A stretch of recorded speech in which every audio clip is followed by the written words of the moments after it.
Assalamualaikum warahmatullahi wabarakatuh. Halo teman-teman, kali ini kita akan belajar integral. Dan video pembelajaran kali ini untuk memenuhi tugas mata kuliah Kapita Selekta Matematika Sekolah. Dan inilah kelompok kami. Dan materi yang akan kita bahas adalah pengertian integral, integral tak tentu, integral tentu, metode integral, dan yang terakhir adalah penggunaan integral.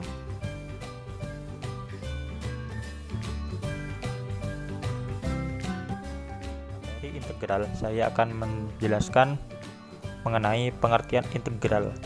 Definisi integral sebagai anti turunan.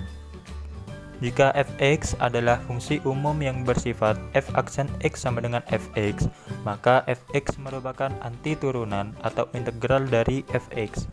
Coba kita perhatikan tabel di bawah berikut ini. Diketahui fungsi fx. Kita akan mengubah fungsi awal yaitu fungsi fx menjadi fungsi f aksen x. Proses ini bisa kita sebut sebagai turunan atau pendiferensialan. Diketahui x kuadrat, fungsi x kuadrat. Jika kita turunkan akan menghasilkan 2x. Begitu pula dengan x kuadrat plus 1 dan x kuadrat min 5. Jika kita lakukan proses turunan, maka menghasilkan nilai yang sama yaitu 2x. Maka bisa kita ketahui bahwasanya x kuadrat plus konstanta, sembarang konstanta, jika kita lakukan proses turunan maka akan menghasilkan nilai 2x. Mengapa? Karena konstanta jika kita turunkan menghasilkan nilai 0. Nah, apabila kita melakukan proses mengubah fungsi f aksen x ke fungsi awal yaitu fungsi fx atau menjadi fungsi fx, maka kita bisa menyebutnya sebagai anti turunan atau proses pengintegralan. Jadi, jika kita melakukan integralan terhadap fungsi fx, pengintegralan fungsi fx terhadap x dapat kita notasikan sebagai berikut. Notasi integral fx terhadap x, maka kita tuliskan dx sama dengan fx plus c. Maka ini merupakan definisi dari. Nah, di sini saya akan membahas tentang integral tak tentu. Nah, integral tak tentu adalah suatu integral tak tentu dari f terdapat x, di mana dapat ditulis sebagai integral fx dx. Di sini fx disebut dengan yang diintegralkan atau integran. Maka rumus umum dari integral adalah integral f aksen x dx sama dengan fx plus c, di mana c merupakan konstanta sembarang. Sifat-sifat dari integral tak tentu adalah yang pertama, integral k dx, di mana pada sifat pertama fx-nya hanya terdiri dari konstanta saja, sehingga rumusnya dari integral k dx sama dengan kx plus c. Yang kedua adalah integral x pangkat n dx, di mana fx-nya memiliki variabel yang pangkatnya lebih dari 1 atau disebut polinomial, maka integral dari x pangkat n dx sama dengan x pangkat n plus 1 per n plus 1 plus c dengan n tidak sama dengan min 1. Yang ketiga yaitu integral dari k fx dx, di mana fungsi dari fx memiliki koefisien, sehingga untuk memudahkan menghitung integral dari fungsi tersebut dapat ditulis dengan integral k fx sama dengan k integral fx dx. Yang terakhir yaitu integral dari fx plus gx dx, di mana memiliki dua fungsi yaitu fungsi fx dan fungsi gx, sehingga untuk memudahkan dalam menghitung dengan cara menghitung sendiri dari masing-masing fungsi tersebut, yaitu integral fx plus gx dx sama dengan integral fx dx ditambah integral gx dx. Ada pula contoh dari sifat-sifat dari integral tak tentu, yaitu yang pertama yaitu integral 2/2 x kuadrat dx. Dapat menghitung integral tersebut dengan menggunakan sifat yang nomor 2 yaitu integral x pangkat n dx. cara menyederhanakan dari integral 2 per 2x kuadrat dx yaitu dengan cara 2 dikalikan 1 per 2x kuadrat, di mana 1 per 2x kuadrat sama dengan 2x pangkat min 2. Sehingga dapat ditulis integral 2 dikalikan 2x pangkat min 2 dx sama dengan integral 4x pangkat min 2 dx, di mana n sama dengan min 2. Sehingga rumus dari sifat nomor 2 adalah x pangkat n plus 1 per n plus 1 plus c. Maka sama dengan 4 per min 2 plus 1 x pangkat min 2 plus 1 plus c sama dengan 4 per min 1 dikalikan x pangkat min 1 plus c sama dengan min 4x pangkat min 1 plus c sama dengan 1 per min 4x plus c.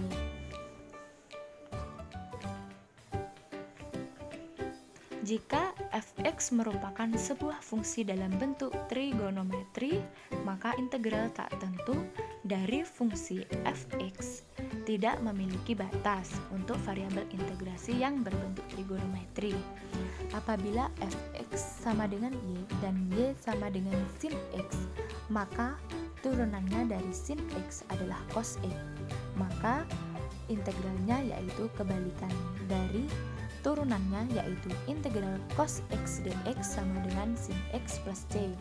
Apabila y sama dengan cos x dan turunannya adalah min sin x, maka integralnya adalah integral sin x dx sama dengan min cos x plus c. Apabila y sama dengan tan x dan turunannya adalah secant kuadrat x, maka integralnya dari secant kuadrat x dx sama dengan tan x plus c. Apabila y sama dengan kotangan x dan turunannya adalah min cosecant kuadrat x, maka integralnya adalah integral cosecant kuadrat x dx sama dengan min kotangan x plus c. Apabila y sama dengan secant x dan turunannya adalah tan x dikalikan secant x, maka integralnya adalah integral tan x dikalikan secant x dx sama dengan secant x plus c. Apabila y sama dengan cosecant x dan turunannya adalah kotangan x dikalikan cosecant x, maka integralnya adalah integral kotangan x dikalikan cosecant x dx sama dengan min cosecant x plus c. Ada pula contoh soal dari integral trigonometri, yaitu nomor 2, yaitu integral 2 sin x plus 3 cos x dx, di mana 2 dikalikan integral sin x adalah min cos x plus 3 dikalikan integral cos x adalah sin x ditambah c, maka sama dengan min 2 cos x plus 3 sin x plus c. Jadi penyelesaian dari integral 2 sin x plus 3 cos x dx sama dengan min 2 cos x plus 3 sin x plus c.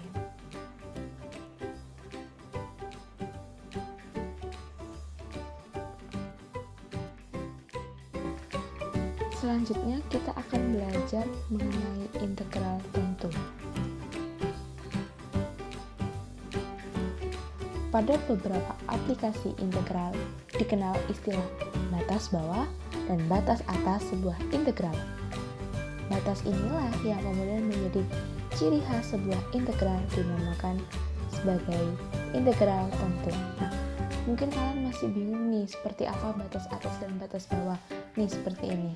Nah, jadi ada integral dengan memiliki batas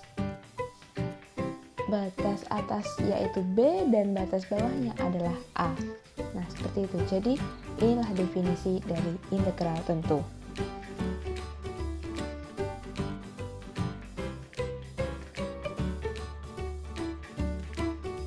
Kemudian, integral tentu itu juga dibagi menjadi dua, seperti dengan integral tak tentu, yaitu ada integral tentu fungsi aljabar dan integral tentu fungsi trigonometri. Kemudian, sifat-sifat integral tentu.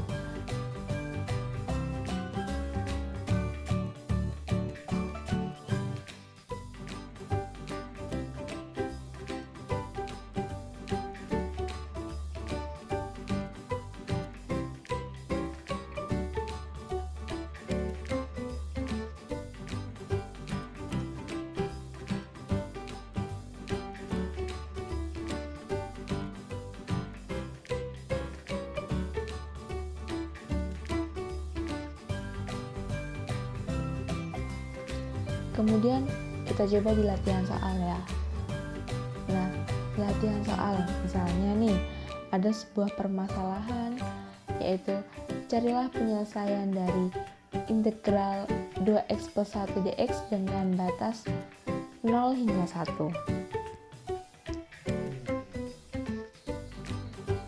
Nah, langkah pertama yaitu mengintegralkan fx terlebih dahulu. Nah, pasti kalian udah paham kan, karena di menit-menit sebelumnya sudah dijelaskan dan sudah diberitahu cara untuk mencari atau mengintegralkan fx. Nah, jadi integral dari 2x plus 1 seperti ini.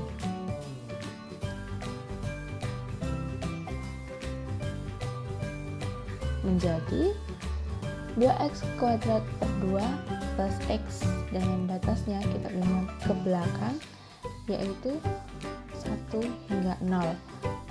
Lalu menjadi x kuadrat per 2 plus x dengan batas 0 hingga 1. Kemudian langkah yang kedua adalah substitusi x ke hasil pengintegralan lalu dioperasikan.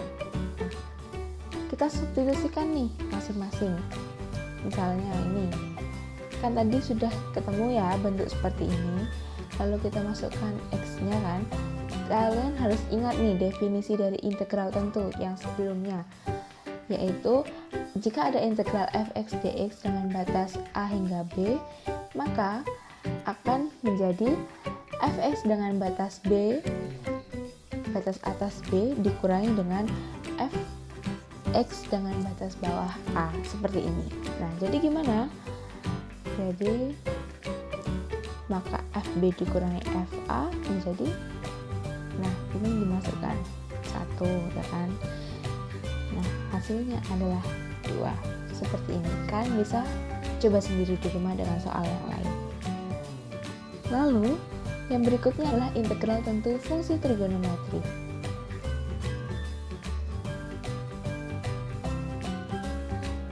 Nah, seperti apa sih integral tentu fungsi trigonometri? Sebenarnya hampir sama nih dengan integral tak tentu fungsi trigonometri. Nah, integral dengan integran berupa fungsi trigonometri dan memiliki batas untuk variabel integrasi yang berbentuk trigonometri. Biasanya batasnya menggunakan pi, 2pi, dan berapapun radiannya, seperti ini. Nah, jadi seperti ini ya teman-teman. Nah, kalau tadi kan gini, ada integral dengan batas atasnya b dan batas bawahnya a. Nah, jika diintegral tentu fungsi trigonometri menjadi seperti ini. Nah, batas-batasnya menggunakan pi atau 2pi atau berapapun radiannya ya. Nah, jadi batas atasnya menjadi pi, batas bawahnya menjadi 0. Itu bisa terserah. Atau mungkin batas atasnya kalian 2pi, batas bawahnya pi, itu bisa. Nah, dengan nilai pi adalah 180 derajat. Kemudian kita langsung masuk contoh soal ya. Kita belajar langsung dengan contoh soal agar lebih paham. Ada sebuah permasalahan, yaitu carilah penyelesaian dari integral cos x dx dengan batas setengah pi dan 0. Lalu bagaimana cara penyelesaiannya? Nah, sebenarnya sama dengan integral tentu fungsi aljabar tadi. Yang pertama adalah mengintegralkan fx terlebih dahulu. Ketika kalian mengintegralkan tentang fungsi trigonometri, kalian harus paham ini. Sebenarnya sama dengan integral tak tentu fungsi trigonometri. Sangat sama. Karena seperti ini. Lalu kita langsung soalnya ini, lalu menjadi karena cos x jadi menjadi sin x. Nah, batasnya dipindah.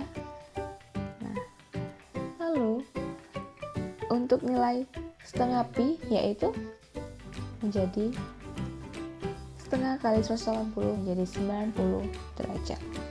Nah, berikutnya yang kedua adalah substitusi X ke hasil pengintegralan lalu dioperasikan.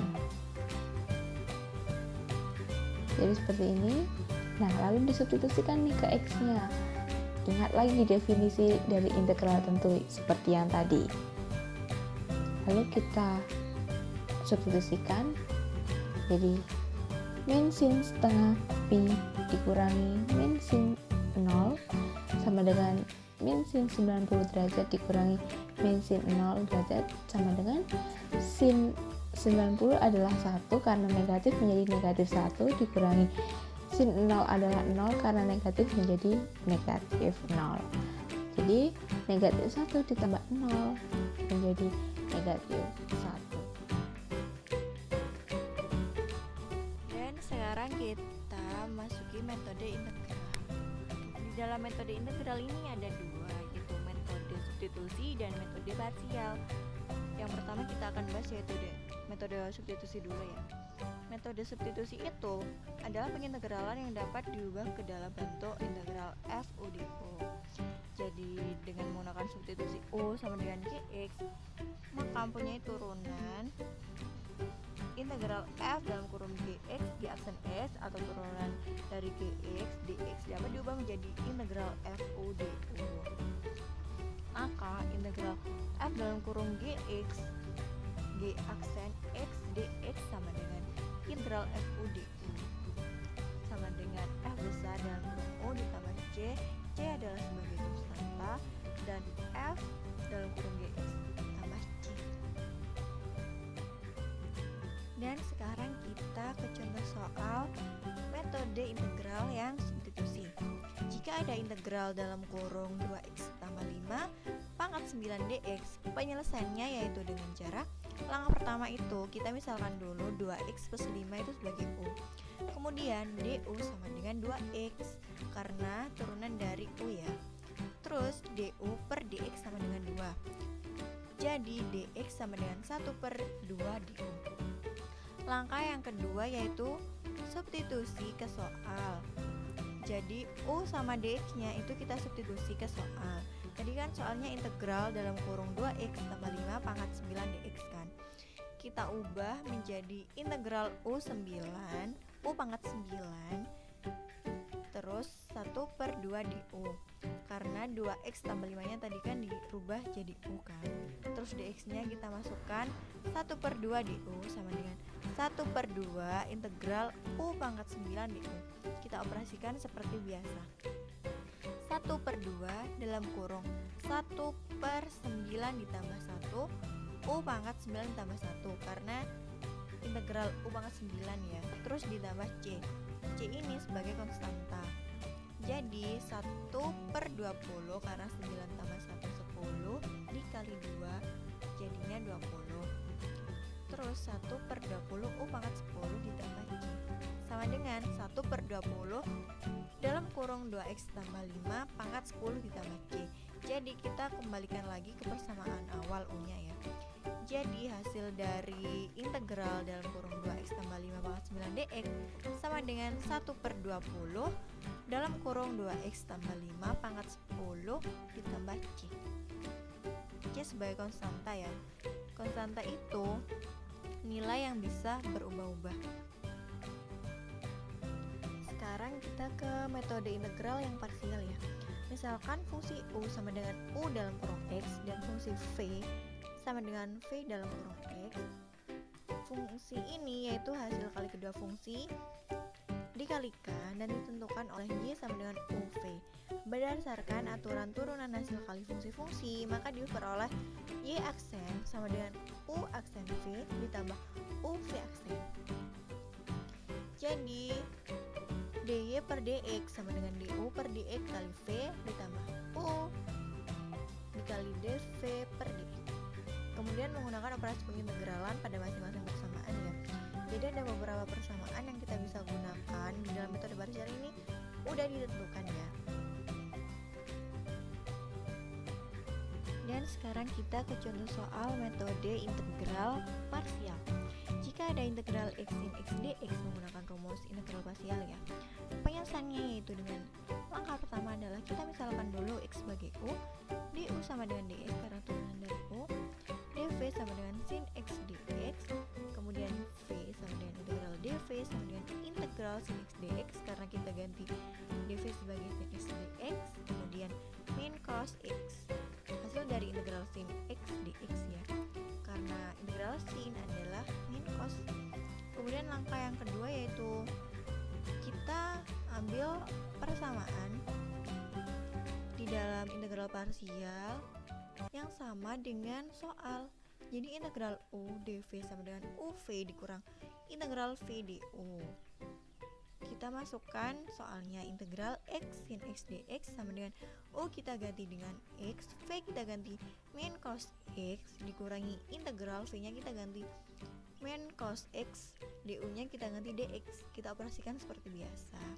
Jadi hasilnya min x cos x ditambah integral cos x dx sama dengan min x cos x ditambah sin x karena integral dari cos adalah sin ditambah c sebagai konstanta.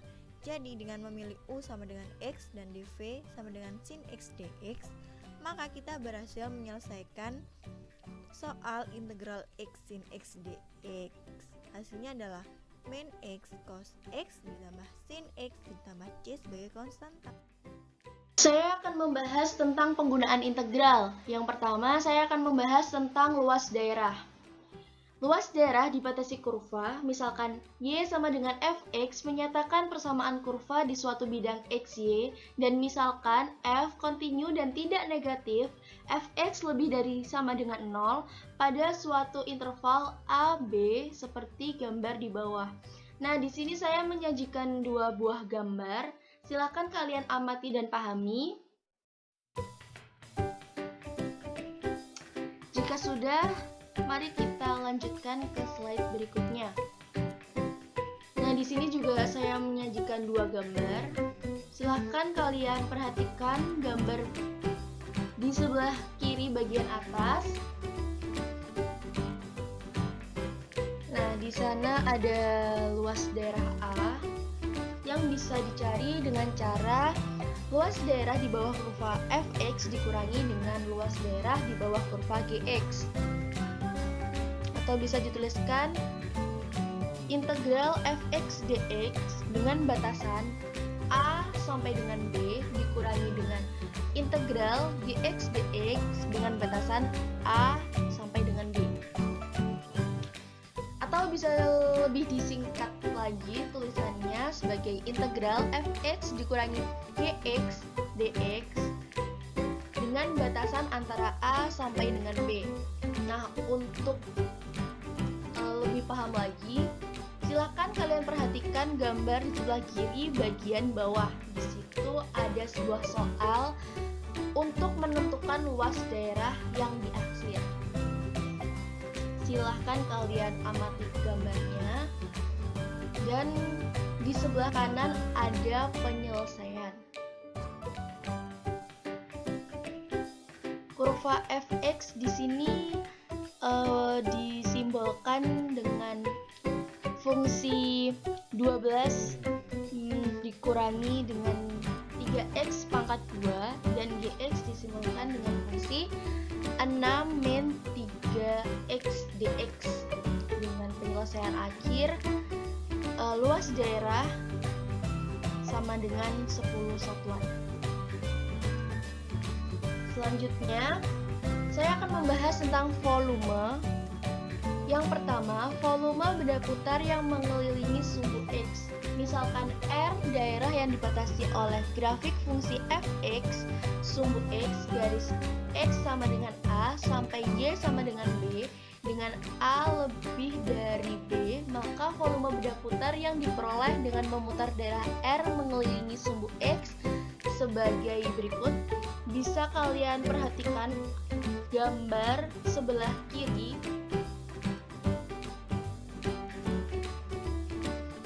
Jika sudah, kita lanjut ke bagian yang kedua, volume benda putar yang mengelilingi sumbu Y. Nah, misalkan S, daerah yang dibatasi oleh grafik fungsi X sama dengan fungsi Y, sumbu Y garis X sama dengan A dan garis X sama dengan B dengan A lebih dari B, maka volume benda putar yang diperoleh dengan memutar daerah S mengelilingi sumbu Y. Nah, agar lebih paham, silahkan kalian lihat gambar di sebelah kanan. Jika sudah, mari kita lanjut ke slide berikutnya. Nah, di sini ada contoh soal beserta dengan pembahasan yang berkaitan dengan volume benda putar. Silahkan kalian lihat. Saya bacakan ya, yang sebelah kiri. Hitunglah volume benda putar di sebuah X jika diketahui kurva Y sama dengan X pangkat 2 untuk X sama dengan 0 sampai X sama dengan 4. Nah, di sini batasannya 0 sampai dengan 4 ya. Silakan kalian perhatikan pembahasannya.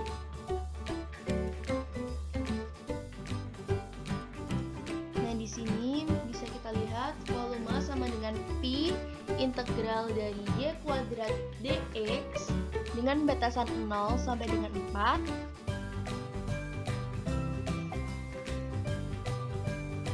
Dan akan diketahui dengan hasil akhir atau volume 643,6571 satuan.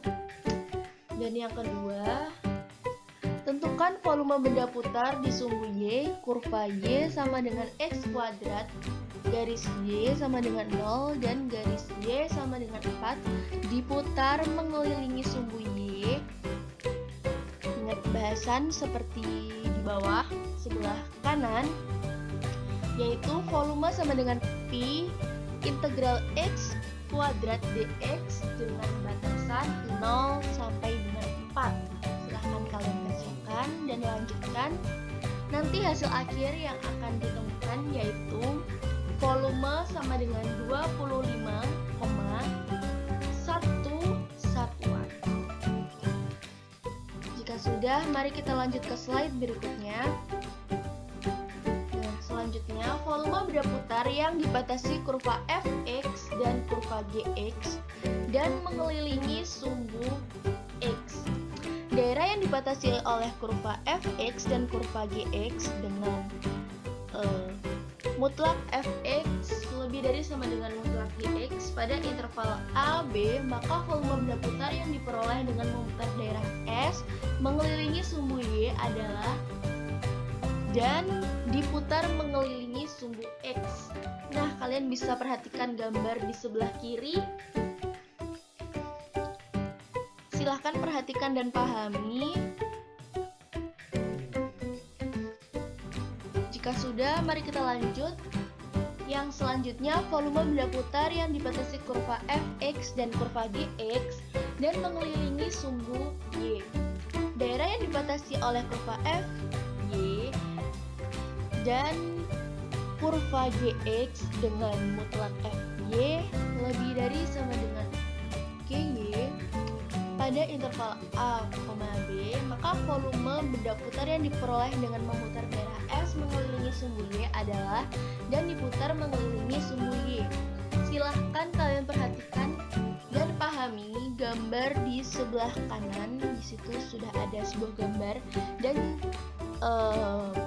cara mencari volume dari bidang U.